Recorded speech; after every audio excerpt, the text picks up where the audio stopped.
Hi, this is Hugh from the Mini Specialist, and today I'm going to show you how to change the suspension bushes on a Mini, Cooper Mini 1 R56 Mini. So this is actually a Clubman R55, but principle's the same. So I'll show you, get the car in the air and I'll show you what we are actually going to change. So this is also a diesel, but again, it doesn't make any difference to what we're doing here. So what we're doing is we're changing these here. Now what we can see is when we put the bar and move that there's these bushes, these rubbers in here have basically worn to the point where they're not doing their job anymore, and this one as well. Now to get to this, that moves, the whole thing moves. Now the other thing we've got on this is that all this sweat is actually a leaking shock absorber. So while we're here, we're going to drop the shock absorber and change that. To get to these though, we need to drop the subframe. And to get to the subframe, first of all, we've got to take the bumper off and so on. So let me get onto that and I'll talk you through piece by piece. So I need to take the bumper off next, which will mean releasing some of the wheel arch liner. I normally take all these out. You can fold them back. I don't like doing that because it puts pressure on this area here. It's just actually just as quick to take the whole wheel arch liner out and give good accessibility. So wheel arch liners next. Wheel arch liners are held in by, well, that's missing, by T30s, one there and one there. Actually, see if it's on the other side. Yeah, so we've got a T30 bolt there, a T30 bolt there, and then these crosshead fixings. The other thing is under here, we've got a 10mm plastic fixing. Now, these, they'll either come off first time or they'll spin. And then I use a chisel and just chop them off and replace them. So I'll show you how to get those off. They should come out easily. Right, so crosshead screwdriver, it's hold the outer and just spin, and then with the pry tool pop them out. That's easy as that. So I'm going to take the wheel arch liners out now and then I'll come back. All of the wheel arch liner fixings are pretty obvious. You'll find them, there's one there, one there. But the one that's tucked away is actually up here. So there's one there on the inside. And often these are difficult to get out because they're round. Now the wheel arch liners are out, you can see you've got so much decent access now.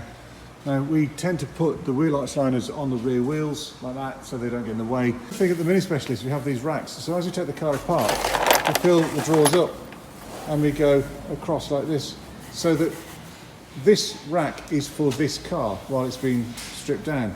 So anything left in this is obviously off this car. So we don't mix and match. We've got several of these, and that just helps us keep things clean and tidy.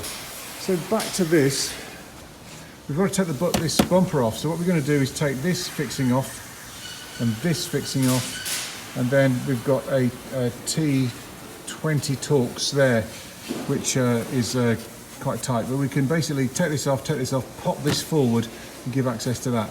Then we can release the other fixings for the bumper, which are there on the side, and then we've got them underneath there along this side as well. Then we've got the fog lights and the side lights to remove, the horns the other side, and the exterior temperature sensor to remove. So when you've removed that one and that sharp knock and that comes out, that gives you access to this. So bumper's off now, and the next thing to do is to take this crash bar off, and the real reason for doing all of this is to get this off. So because this is attached there and that's attached to the subframe, I need to get this off here, which is part of this crash bar. When it comes to the crash bar, these are dead easy. Just whiz them off, but it's these are the ones that are difficult because you see how rusty they are. What I do is I dribble some brake fluid on this and leave it for a bit. The thing is with these bolts is if you go into the inside, you can see they're very shallow headed. Unless you get a good bite on them, they'll round, and if they round off, well, your day's just got a lot harder.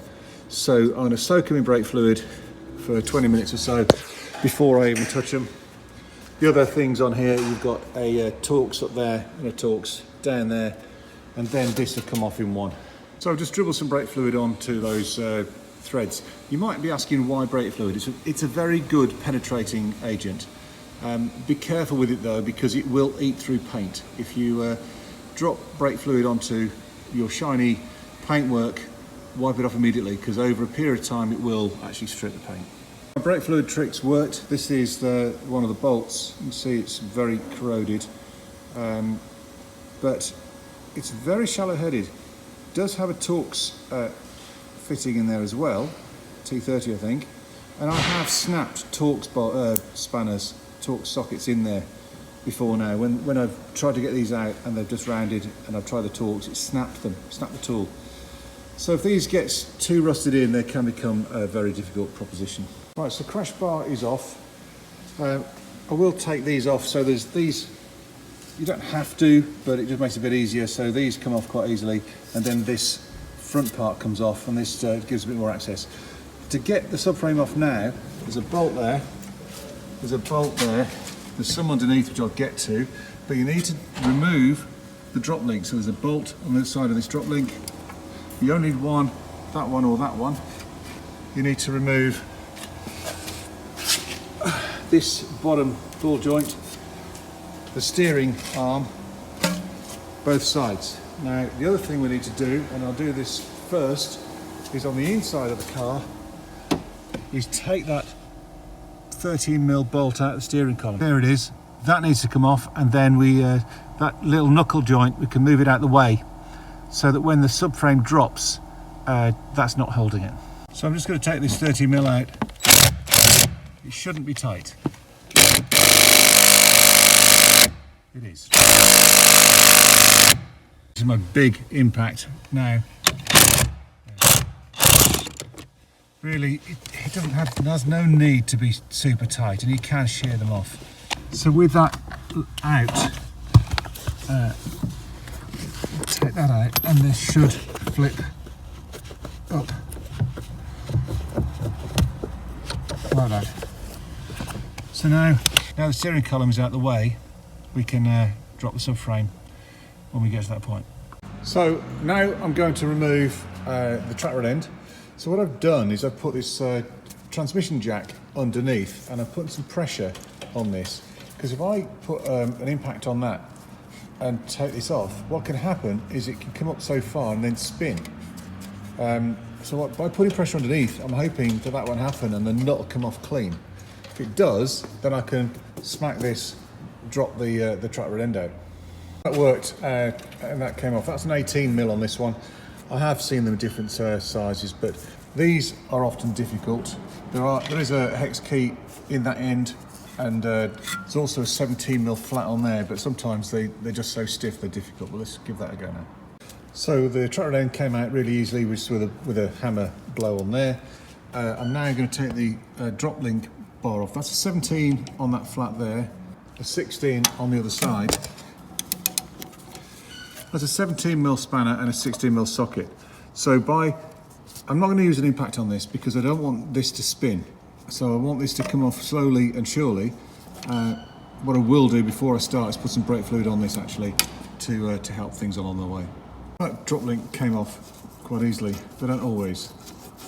So obviously got to do the same on the side. Now the other thing now I've got to do is drop this at the bottom, and then we're good to go on this side. Bottom ball joint, there's two nuts here I could take off. You could take this one off and knock the ball joint out, but you damage, or you risk damaging this rubber seal, which has got some fluid in it. So I'm just going to take these nuts off here. So on this car, these are 21mm nuts. And then we're good to go. So with this loose, the drop link loose and the steering rack loose, we should be good on this side. I'm going to repeat it for this side now, and then I can drop the subframe. Right, so we're ready to go on this side now. Don't forget to remove all these connectors, if anything stuck to the subframe. So I've also taken the bolts out of this, so this should come out quite easily, but you'll see that there's various cables and things connected to various parts of the subframe. So when you start to drop it, you need to go around and just check there's nothing fouling it. Once the bolts are out here, this should come out with a little bit of gentle persuasion.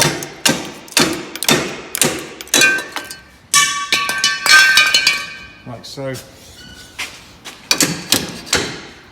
this one handy because I'm on the phone to film, but these should come out. You don't have to technically, but they do give you a bit more access. So then you've got to make sure that these various connectors, pipes, cables, whatever they are, need to be removed from the subframe. Now if you've got xenons on your car, around here you'll have a right height, show the connector here I think usually, it's a right height sensor. That controls the angle of the xenons. So make sure that's connected because the wires will snap if you don't. As you lower the subframe, you'll damage the wires. So make sure that's off if you've got xenons. So before we go any further, we've got to drop the exhaust. This subframe obviously is above the exhaust, so we'll drop this off and pop these out. These are 10mm. Sometimes they get rusted and they're round, but this needs to come off. And just these brackets, these rubber things here. It always helps to put a bit of oil on the end here, and you just push these out with a long bar. The best way to drop the exhaust, having taken that cover plate off, I've just taken the 5 bolts out, loosened the 6, and just move this out of the way. 2 transmission jacks underneath. This is the 16mm bolt. To spin that off, I've already loosened it. This clamp can be very awkward to get off. Now it's easy with this. These are a pair of tools for the job. But if you use 2 pairs of pliers, you'll end up twisting this bracket out of shape. So for 10 quid, 12 quid or whatever it is, invest in one of these and that just can be pushed out of the way really easily like that. And the next bit, nice big bar. I've already oiled the ends of that and just push these rubbers off like so. So I'm going to do, I need both hands, so I'm going to crack on and come back to you afterwards. So now move your 2 transmission jacks so that they're under the main part of the subframe. I'm going to lower the car so that they're just touching. And then this engine mount, take this off, and then I'm going to take off this, the same this side, that one there, that one there, and then these 6. When they're off, the subframe will be free. The other thing to watch then is these 2 pipes will wrap themselves around the power steering motor, and at the top of the power steering motor there are 2 electrical plugs, which are very difficult to get out at the moment, but when we lower the subframe down 6 inches we'll be able to get to those. So this is perhaps where it gets a bit tricky. So now all these are loose, the subframe is loose. I've put a bungee on these 2 cords to keep them out of the way, and I'm just going to lower the subframe side by side, inch by inch, and make sure it's not caught on anything, because if it can catch on something, it certainly will. Make sure that all of these bits and pieces are free.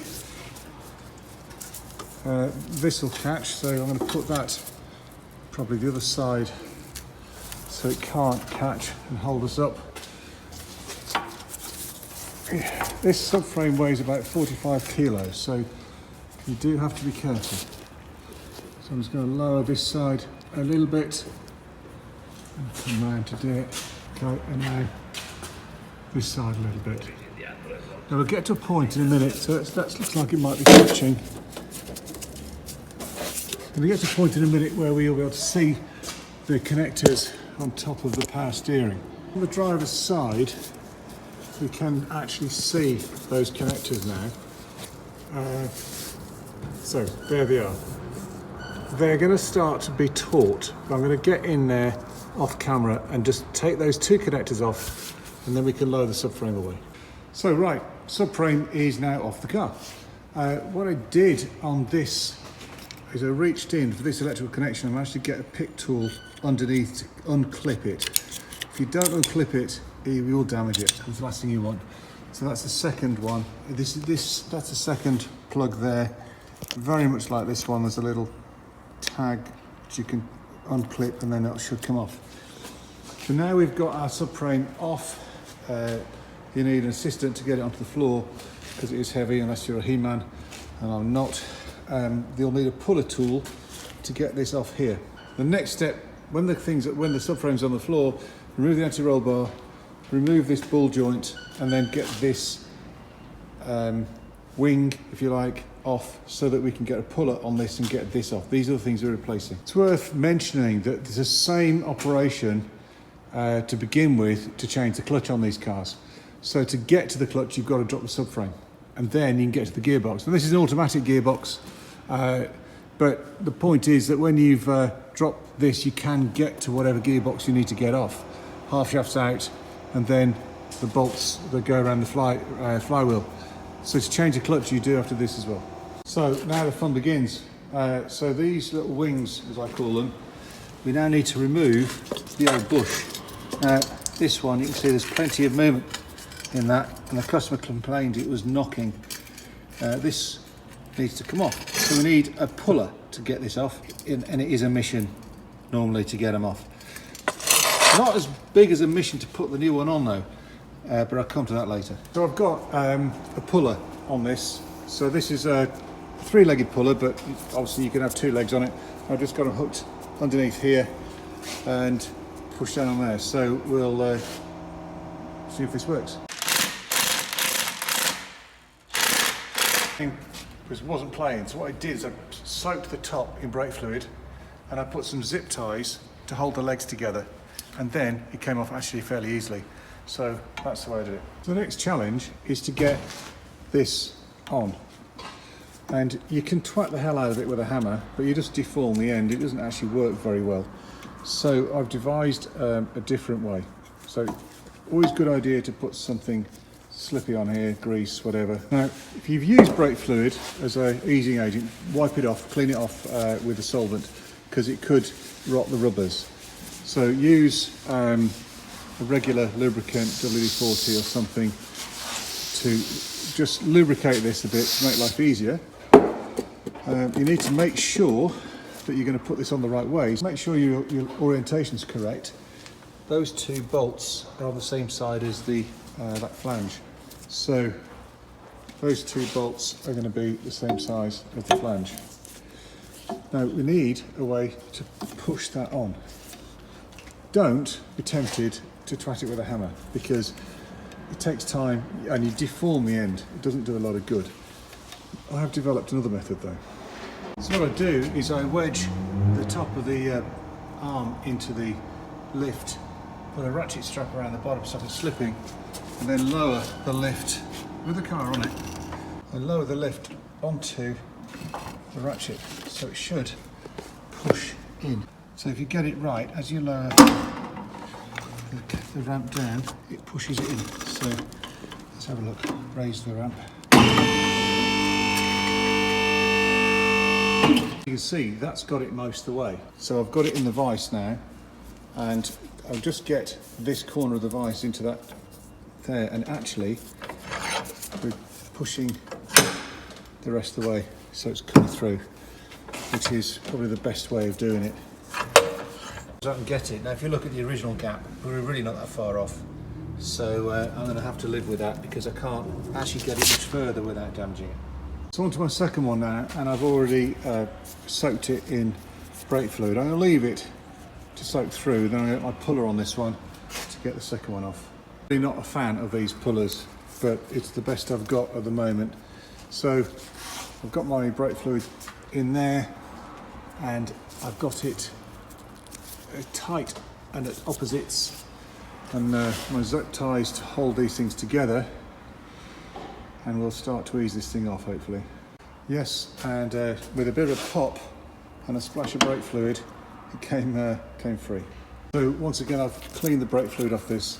I'm going to give it a bit of a soak in lubricant just to get me started, and use my special prepared press for the second one. Just double checking the orientation.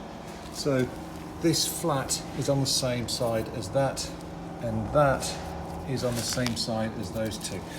So I've got that flat on the same side as that, and that is the same side as that. Right, so I'm ready to go again with my somewhat makeshift press, and we're going to give this a go. Lowering down. He's moving about a bit, but There. Just go up and try again. Right, it's in. So it does take a bit of fiddle, but it does go in. Now, if anyone can give me a better answer than this, I will gladly listen, but it's the best way I've found in 3 years of trying to do this. And once again, I've pushed it the rest of the way with the vise. So really, you just got to put the anti-roll bar back on. It might be a good idea to replace these bushes while you're here. These ones are in good condition now. And basically, it's a reverse procedure to put it all back. So I'm not going to film that. I'm going to let you go now. I am actually going to change this shock absorber before I go, but that's all from me.